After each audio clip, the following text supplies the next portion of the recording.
Your compassion is about to be turned into a weapon and used to empty your bank account. It begins with the simplest thing you do every day, responding to a message. A hello from a stranger is the only vulnerability they need. And in the next few minutes, I will give you the one question that can shatter their entire illusion in less than 10 seconds. A question that will save you and those you love from financial and emotional ruin. To understand how they get to you, look at this as a 3-step process. Step 1. The mask of perfection. They build a character you can't say no to. Step 2. The digital prison. They isolate you using WhatsApp, away from prying eyes. Step 3. The invisible key.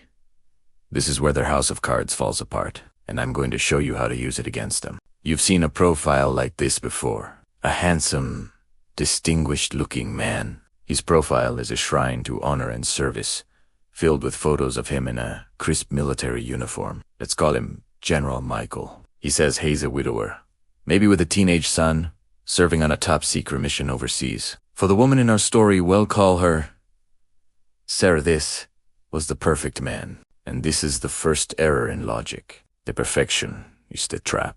Scammers like General Michael will shower you with affection and a tactic called love bombing. Within days, Hayes calling you his soulmate, his everything. Hayes fast-tracking an emotional bond because his entire strategy depends on bypassing your rational mind. Then comes the next step.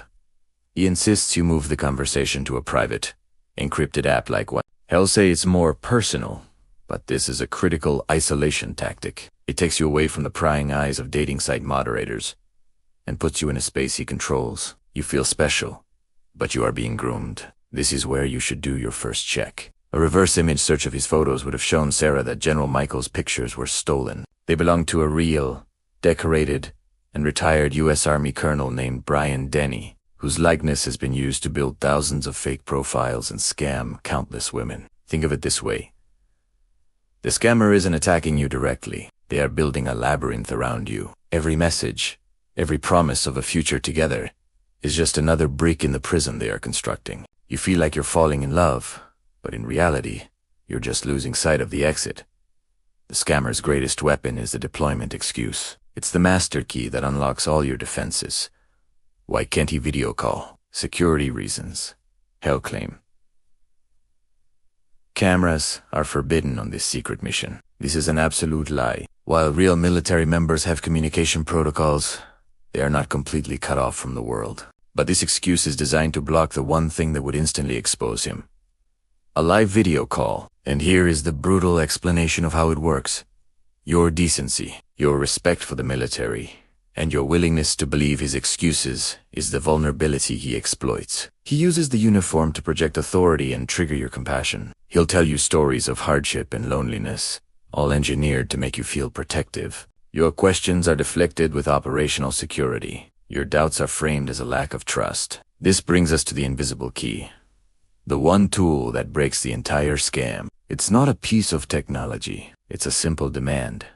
A live, real-time video call. Not a doctored photo of him holding a sign with your name. A live conversation. This is the one thing a scammer can never provide. Demanding it is the shield. It takes 5 seconds to ask, and their refusal is all the proof you need. After weeks or months of emotional manipulation, the first request for money will come. For Sarah. General Michael claimed his son had a medical emergency back home, and he couldn't access his funds from the war zone. It's a heart-wrenching play. But here is the truth. Active-duty military personnel and their families are covered by comprehensive health insurance. Like a real soldier would not need a civilian to wire money for a family medical emergency. This request for money is the final, undeniable red flag. The Federal Trade Commission is clear.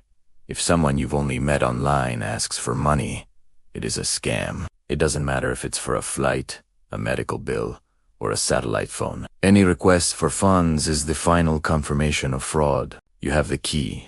You've seen the light in their eyes through the persona they've built. But what happens when, inevitably, the shadows start to lengthen? What happens when the general finally needs your help? Prepare yourself, because the moment of truth is about to arrive, and it's colder than you think. These criminals rely on the fact that their victims feel too isolated or ashamed to talk. Have you or someone you know received a suspicious message like this? Share your experience in the comments. By bringing this into the light, We strip away the secrecy these scammers depend on and build a community that's too informed to be a target. The emotional toll, however, is often far worse. Victims are left with a profound sense of violation and shame, making it difficult to trust again. And when a scammer uses a military uniform to commit this fraud, they are doing more than just lying. They are committing a disgusting act of stolen valor. So, how do you protect yourself and your loved ones from the WhatsApp general? Here is your simple and effective playbook.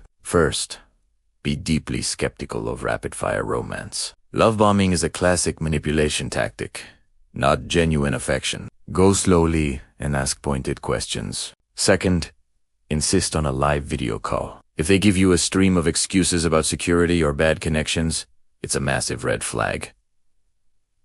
The conversation must be live. Third, never, ever send money. A legitimate service member will never ask a civilian for money for medical bills, travel, or food. Any request for funds, especially through gift cards, cryptocurrency, or wire transfers, is your signal to cut off all contact immediately. Fourth, listen to your friends and family. Scammers work to isolate you. If the people who care about you are concerned, listen to. And finally, if you suspect a scam, report it. Report the profile to the social media or dating app. Then, file a report with the FBI's Internet Crime Complaint Center at ic3.gov and the FTC at Report Fraud, FTC.gov. The WhatsApp general scam is a cold, calculated crime that preys on your best qualities, your compassion, your loneliness, and your OP. They build a perfect fantasy because it was custom designed from your own vulnerabilities. But the uniform is stolen, the love is a lie, and the true mission is your money. By understanding how their core weapon, the deployment excuse, is used to disarm you, you can see the entire strategy fall apart. Share this information. Talk about it with your parents, your friends, and anyone who might be a target. Awareness is our strongest defense. Don't let these predators dishonor our military or steal from another innocent person. Stay vigilant, stay informed, and stay safe.